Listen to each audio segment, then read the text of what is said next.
Mucha gente piensa que este no es un lugar adecuado para crear un niño. Y particularmente Bogotá, la gente le tiene mucho miedo, es una ciudad grande. But no, I didn't feel overwhelmed by Bogota. I felt really comforted. There was something beautiful about the green and the weather being so cool. And I loved it when I first came here. You enter this very natural, almost mystical kind of environment.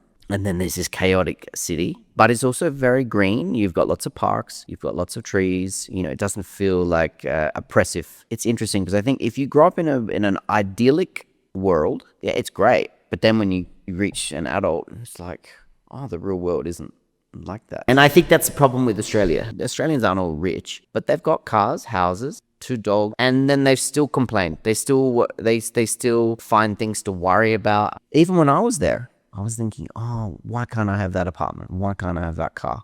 Whereas in Colombia, I don't think like that. So it gives you a feeling of gratitude, I think, living in Colombia. My plan is to show him all of Colombia. So he grows up knowing the nature, knowing the culture, knowing the people, so that he doesn't think Colombia is dangerous, rather than taking him and sort of, you know, hiding him from things. And I take him to Adelaide. When you grow up in a city where you do hear things and you see things or learn, I think it gives you more empathy. I think it gives you more of a resilience, and it gives you more of an understanding of the real world, which I think is actually good for kids. I think that our childhood doesn't have to be picture perfect for us to be a good person or interesting person. I've seen people in my community in Adelaide and family and stuff like that. I've seen people have problems with drugs, with mental health. And they didn't grow up with car bombs. They didn't grow up with narcos. They didn't grow up with any of that stuff, but they still got problems. So